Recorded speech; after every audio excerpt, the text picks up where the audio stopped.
امروز قراره به یه سوال جالب و هیجان انگیز جواب بدیم. اگه میتونستی توی دنیای کارتونی بمونی کدوم انتخاب میکردی؟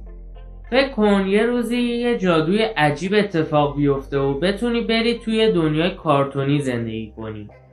سوال اینجاست که کدوم دنیا رو انتخاب میکنی؟ حالا بیایید با هم چند تا دنیای کارتونی باحال رو بررسی کنیم و ببینیم اصلاً ارزش داره که بخوایم برای همیشه توی یکی از اونها زندگی کنیم. برای شروع شاید فکر کنید که دنیای باب اسفنجی یکی از بهترین گزینه ها باشه، چون زندگی تو دنیای عمیق زیر آب با این همه موجودات عجیب و غریب و بامزه آدمو خیلی خوشحال میکنه. و البته باب اسفنجی همیشه با کارهاش باعث میشه آدم سرگرم بشه و هیچ وقت حوصله‌اش سر نره. مثلا میتونی با اون و پاتریک با هم به گردش برید و عروس دریایی بگیرید، یا پیش سندی بری و به اون تو آزمایش‌های خفن علمی کمک کنی، یا اینکه حتی بری به رستوران خرچنگ و خوشمزه ترین همبرگرهای دنیا رو بخوری. خب حالا بریم سراغ دنیای بنتن.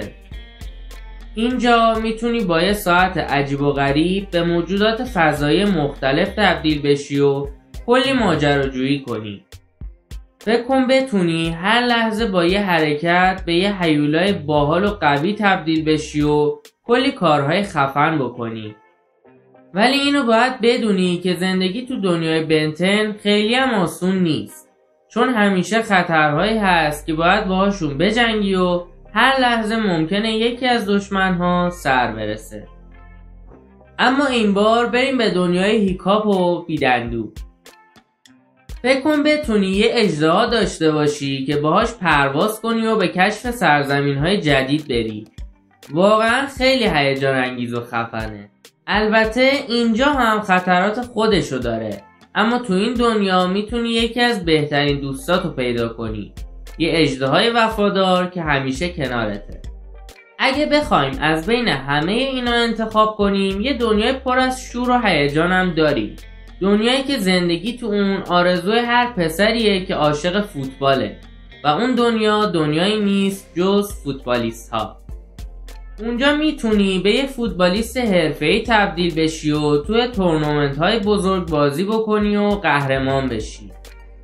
هر روزت پر از تمرین، رقابت و تلاش برای رسیدن به رویاهاته. رویاهایی که رسیدن بهشون در کنار دوستایی مثل سوباسا و کاکرو واقعا شیرینه.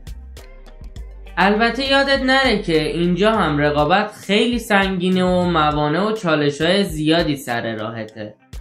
خب حالا بریم سراغ دنیای آخر، یعنی دنیای پاندای کنفوکا.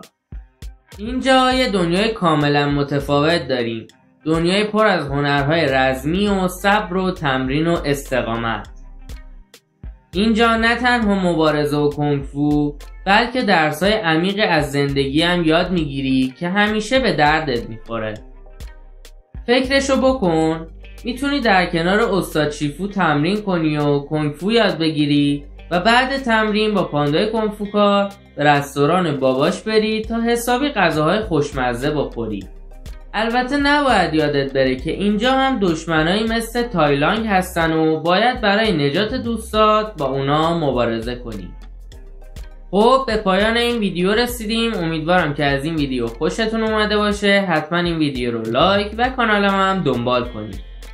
راستی خودم با اینکه کارتون فوتبالیستا رو خیلی دوست دارم، اما اگه یه روزی واقعا میشد به دنیای کارتونی رفت و اونجا زندگی کرد، خیلی دوست داشتم به دنیای اژدها سواران برم.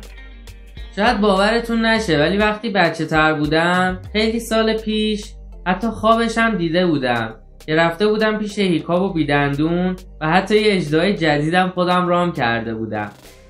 واقعا یادش بخیر.